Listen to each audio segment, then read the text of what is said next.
Salutare tuturor și bine v-am regăsit la un nou episod din campania Sportul Sibian, generația care face diferența viitorii campioni ai sportului. Suntem la episodul numărul 6, ne aflăm tot în sala celor de la CSU Andu Sibiu.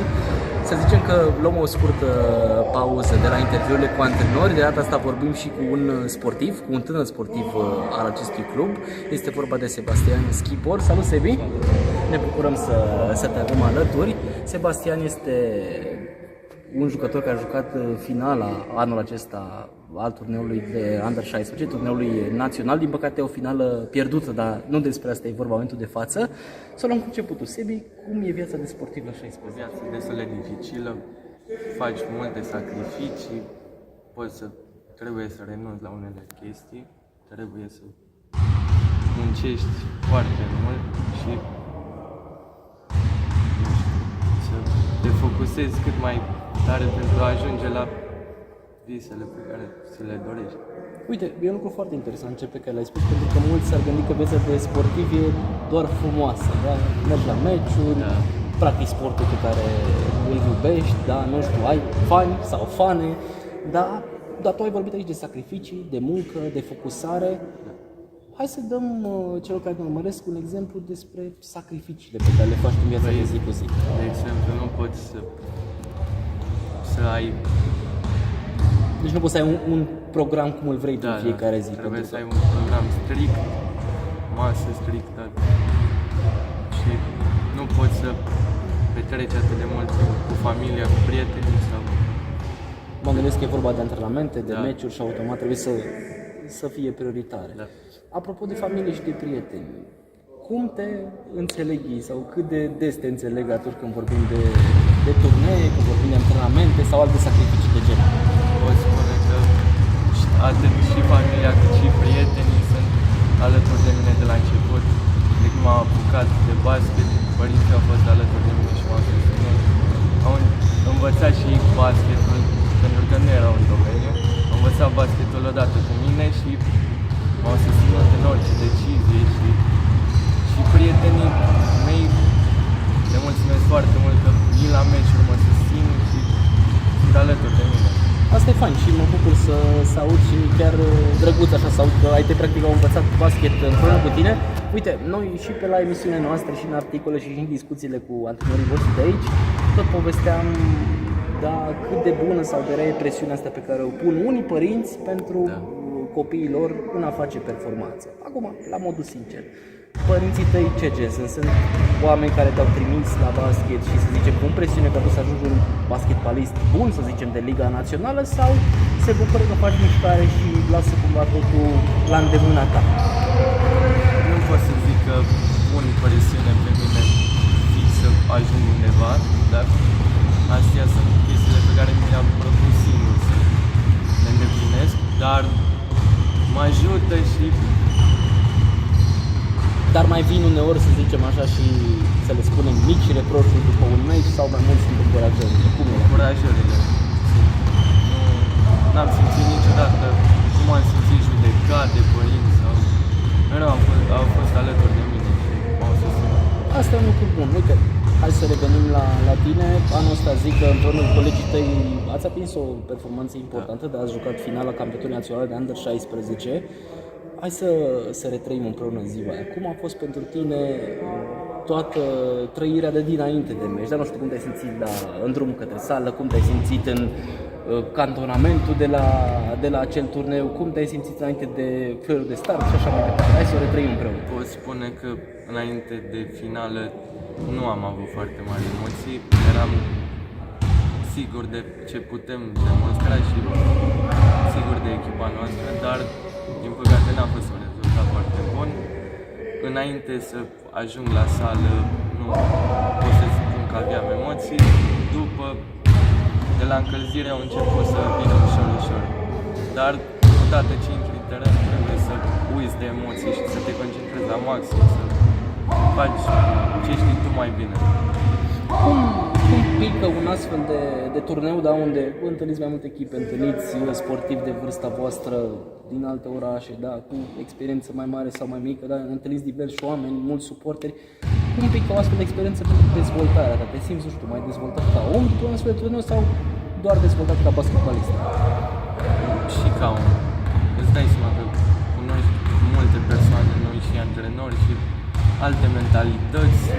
De exemplu, te împrietenești cu mulți sportivi și creați legături care rămân și peste ani. Adevăr, pot să rămâi prieten de-a lungul carierei cu mulți basketbaliști, nu doar din Sibiu. Revenind la ce numești, cum ai spus și tu, n-a fost cea mai bună evoluție, dar a fost o înfrângere și destul de categorică.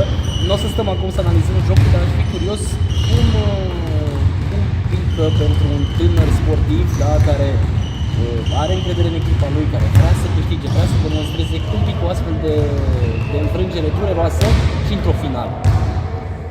Îți dai seama că într-o finală s-a simțit mai dureroasă înfrângerea, dar sincer nu m-am simțit foarte dezamăgit pentru că știu cât am muncit și cât te-am făcut ca să ajungem acolo.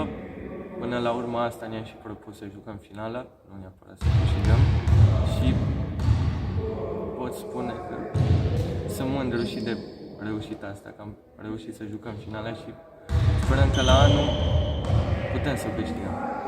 Asta e bine și sincer mă bucur să văd și să aud că ai o astfel de mentalitate. Revenim acum un pic la tine. Ok, știm că practici basket, am auzit așa pe surse că o faci destul de bine. În același timp, aș vrea să știu dacă și în viața din afara terenului ești pasionat de basket. Nu știu, mergi la meciuri, urmărești anumite echipe, urmărești anumiți jucători. Îmi place foarte mult să merg la Euroliga sau NBA. Depinde și de turneele care sunt și la Jocurile Olimpice m-am uitat și îmi place mult și să urmăresc în afară să joc basket. Ai idol? Nu pot spune că am jucători pe care îi admir, dar nu. Pentru că eu consider că în viața de basketbalist trebuie să iei câte ceva de la fiecare și să devii tu cel mai bun. Asta este mentalitatea. Uite, apropo de țări, da, ai spus că te uiți la Euroliga, ai spus că te uiți și la Jocurile Olimpice, la NBA, acolo ai văzut că sunt țări care își trimit echipele, țări care pun foarte mult accent pe creșterea copiilor, da?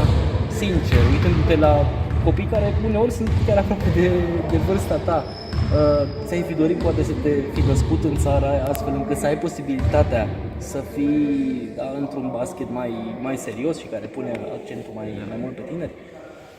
Spune că da, aș fi dorit să mă nasc în Spania sau în America, țări care au academii, care cresc copiii de la vârste foarte mici și îi aduc la un nivel foarte înalt, destul de tineri, de la 15-16 ani să joace la un nivel foarte înalt. Și de ce crezi că treaba asta nu se întâmplă și la noi? Uite, ești tânăr, da, poți, uite pe mine, să fii într-un lot al unei echipe de Liga 1, dar mă gândesc că ai văzut și tu că în Liga Națională mulți dintre jucătorii tineri sunt pe bancă și joacă oricând scorul nu mai contează sau, nu știu, sunt acolo de umplutură. Având în vedere că ușor, mă gândesc că se va pune problema și la tine de evoluție în carieră, de ce crezi că se întâmplă asta? Sau care crezi că e șansa jucătorului român să se dezvolte mai mult în Liga Națională? Eu zic că în Liga Națională nu prea are șanse să se dezvolte foarte mult, pentru că, cum ai spus și tu, nu prea primești minute, nu sunt așa încurajați de antrenori să joace. Primești și câteva secunde, dar nu prea contează. Cred că poți să te dezvolți foarte bine aici și... Bun, și acum întrebarea e una clară către tine, având în vedere ce ai spus și având în vedere că ești un jucător tânăr, bun și care mă gândesc că ar vrea să meargă mai departe, ce urmează în cariera ta? Sau ce vrea să urmeze, măcar hai să o luăm așa. Deocamdată anul ăsta și anul viitor vreau să rămân la echipa mea, vreau să reușim ce ne-am propus, să câștigăm campionatul, să avem și evoluții să jucăm cât mai bine. După, de la 18 ani, mă gândesc să urmez o carieră în altă țară. Înțeles, ți-ai pus și în gând țara sau e doar un vis deocamdată, nu e ceva foarte cercetat? Poate în Italia, în Spania, pentru că foarte bun. Aș vrea să ajung de joc.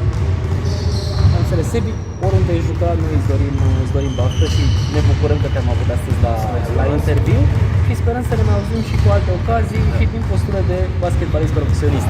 Vă mulțumim și vouă, celor care ne-ați urmărit, îi mulțumim și colegului meu, Adrian Brătoiu, care a fost pe partea de video și astăzi și nu uitați, pentru informații din sportul sibian și interviuri precum acesta și altele care vor urma, urmăriți-ne pe site-ul nostru sportusibian.ro, pe pagina de Facebook Sportul Sibian și în fiecare marți de la 17:30 avem emisiunea Arena Sporturilor, unde discutăm actualitatea sportului sibian, istoria sportului sibian, dar și tot ce mișcă în sportul național. Pe curând!